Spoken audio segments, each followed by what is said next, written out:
नमस्कार, फाइटर समाचार में आपका स्वागत है। पेश आज 6 जनवरी सुबह 6 बजे राजस्थान की खास खबरें।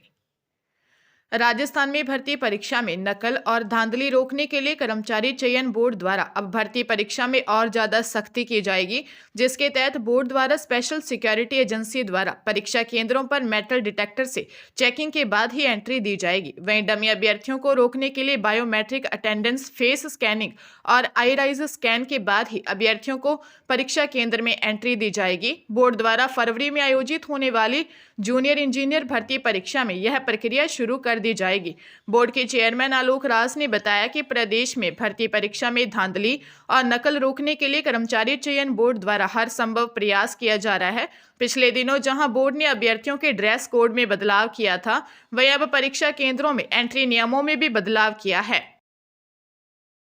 राजस्थान में शिक्षकों के ट्रांसफर पर बड़ा अपडेट सामने आया है। बालोतरा में शिक्षा मंत्री मदन दिलावर ने कहा कि मार्च के बाद शिक्षा विभाग में तबादले होंगे। शिक्षकों के तबादले नहीं होने का कारण समय अनुकूल नहीं था। अभी परीक्षाओं का समय चल रहा है। परीक्षाओं के चलते शिक्षकों का तबादला करना सही नहीं होगा। इस वजह से शिक्षा विभाग को तबादलों से दूर रखा गया है। जब परीक्षाएं पूरी हो जाएंगी, उस वक्त रणनीति के माध्यम से तबादले किए जाएंगे।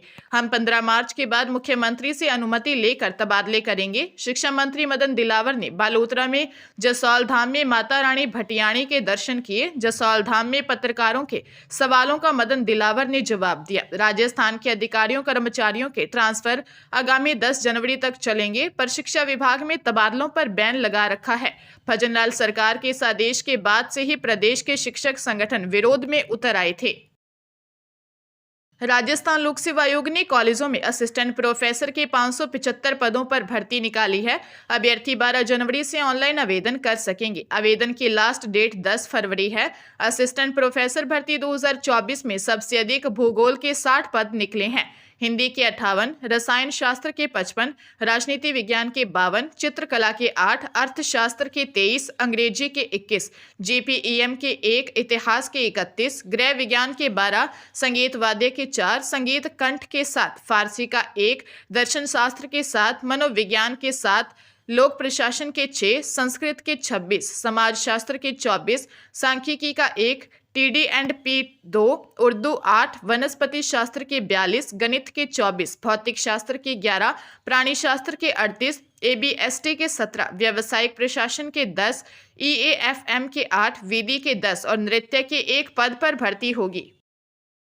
शादी के नाम पर कुंवारे युवाओं के परिवारों को फंसाने के मामले में नागौर में भी सामने आने लगे हैं। ललाप और भेड़ गांव में भी 2 परिवार इसके शिकार हो गए। दोनों ही मामलों में सामने आया है कि दोनों युवतियां 3-3 शादियां कर चुकी हैं। भेड़ गांव निवासी युवक ने पंचोड़ी थाने में रिपोर्ट दी कि उनकी शादी 22 मई 2022 को जोधपुर जिले के जोड़ निवासी पप्पू देवी बिश्नोई से हुई थी। इस दौरान पत्नी पप्पू को गहने भी दिए थे। मेरी मां के गहने व घर से नकदी लेकर वे फरार हो गई। उसके बाद पता चला कि उसकी शादी मेरे से पहले भी किसी और से हो चुकी थी। वहीं वह अब तीसरी शादी देचू तहसील के मंडला गांव के युवक से कर चुकी है। पीड़ित युवक ने लड़की सहित उसके परिजनों व उसके नए पति के खिलाफ धोखाधड़ी व षड्यंत्र पूर्वक फंसाने व लूट की शिकायत देकर रिपोर्ट दर्ज कराने की मांग की है।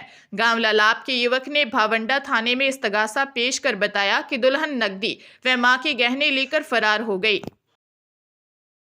हरियाणा के फरीदाबाद में 6 हथियारबंद बदमाश एक घर में घुस गए। उन्होंने परिवार के लोगों के साथ मारपीट की और बंधक बना लिया।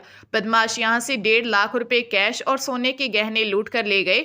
फरीदाबाद के करनेरा गांव निवासी नवीन त्यागी ने रिपोर्ट दी कि रात को 6 लोग दीवार कूदकर उसके घर में घुसे। बाहर कमरे में छोटी बेटी पुरवशी पड़ रही थी।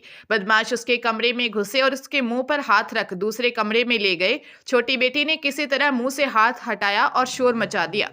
परिवार के सभी लोग उठ गए। बदमाशों ने परिवार को हथियार दिखाकर जान से मारने की धमकी देकर 1.5 लाख रुपए कैश, सोने के 2 गले के सेट, 4 अंगूठी, 2 चेन, 1 सोने का सिक्का, करीब 2.5 किलो चांदी लूट कर ले गए। सिकरौना पुलिस बदमाशों की तलाश कर रही है।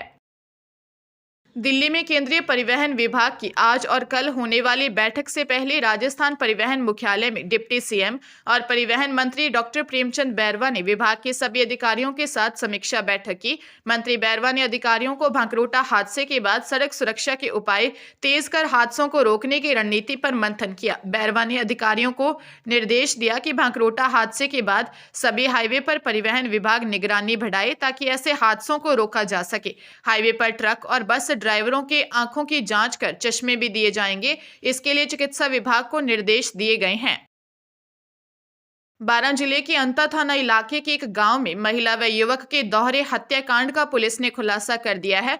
हत्या का आरोपी महिला का पति ही है। महिला का प्रेमी उसकी पत्नी को ले जाने की धमकी देता था। इस पर उसने दोनों की ही हत्या कर दी। एएसपी राजेश चौधरी ने बताया कि आरोपी ने फोन करके ही अपनी पत्नी को, प्रेमी को भी घर बुलाया और उस पर हमला कर दिया। इस दौरान पत्नी ने बीच बचाव करने पर वह भी घायल हो गई। बाद में दोनों की मौत हो गई। जांच में पता चला कि मृतक महिला और युवक के बीच लंबे समय से अफेयर था। इसी के नाराज होकर महिला के पति ने इस हत्याकांड को अंजाम दिया। आरोपी की शादी 12 साल पहले शिवपुरी निवासी युवती से हुई थी और शादी के बाद 2 बच्चे भी हुए। उसकी पत्नी का लंबे समय से कोटा निवासी 20 वर्षीय युवक से अफेयर था। उसकी पत्नी से मिलने वह गांव आता है और उसकी पत्नी भी कोटा उससे मिलने जाती थी।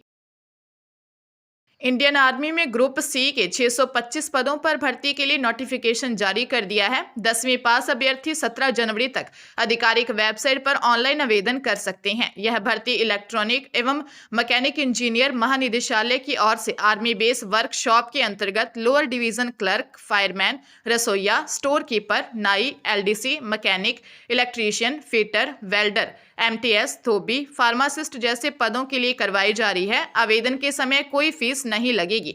अभ्यर्थी की उम्र 18 से 30 वर्ष होनी चाहिए। लिखित परीक्षा, स्किल टेस्ट, फिजिकल टेस्ट, दस्तावेज सत्यापन व मेडिकल टेस्ट के आधार पर चयन होगा। राज्य सरकार प्रदेश के सबसे खतरनाक 227 ब्लैक स्पॉट बंद कर रही है। इनमें नेशनल हाईवे के 117 और स्टेट हाईवे के 110 स्पॉट चिन्हित किए हैं। पीडब्ल्यूडी विभाग का दावा है कि एनएच पर 2425 करोड़ खर्च होंगे। उधर स्टेट हाईवे के 110 पॉइंट्स पर काम चल रहा है। इसके लिए 10 करोड़ के टेंडर हो चुके हैं। सड़क परिवहन मंत्रालय ने 2015 में ब्लैक स्पॉट परिभाषित किया था कि पिछले 3 वर्ष में हाईवे के 500 मीटर के सड़क के भाग में अगर 10 मौतें या 5 दुर्घटनाएं होती हैं तो वो ब्लैक स्पॉट की श्रेणी में आएगा। यही मापदंड स्टेट हाईवे से लेकर ग्रामीण सड़कों तक तय किए गए हैं। सड़क कट को लेकर अलग से नियम है। इनमें कट की चेतावनी, गति सीमा, लाइन इत्यादि शामिल किए गए हैं। हर साल सड़क हादसे में मरने वालों का अनुपात 38 से 40% नेशनल हाईवे और 23 से 25% स्टेट हाईवे का है। कुल ट्रैफिक का 40% एनएच पर दौड़ रहा है। ब्लैक स्पॉट में अलाइनमेंट समेत कई तरह की कमियां देखी जाती हैं। फलौदी में एक महिला की संदिग्ध मौत और गैंगरेप के आरोप में सनसनी फैला दी है। आधी रात को 2 युवक सड़क हादसे में घायल महिला को अस्पताल लेकर पहुंचे, लेकिन महिला की मौत हो चुकी थी। मृतका के पति ने दावा किया कि उनकी पत्नी को ब्लैकमेल कर गैंगरेप किया गया और इसके बाद उसकी मौत हुई। पत्नी दवा लेने जोधपुर गई थी। वहां से उसने फोन कर बताया कि कुछ लड़के उसे ब्लैकमेल कर रहे हैं, गैंगरेप भी किया है। इसके बाद से पत्नी की कोई जानकारी नहीं मिल पाई। पुलिस ने 2 युवकों भोजासर निवासी ओम प्रकाश और धोलिया निवासी राकेश को हिरासत में लिया है और 4 नामजद सहित एक अन्य के खिलाफ केस दर्ज कर मामले की जांच शुरू कर दी है। लोहावट थाना सीओ संग्राम सिंह भाटी ने बताया कि फिलहाल पुलिस दोनों से पूछताछ कर रही है।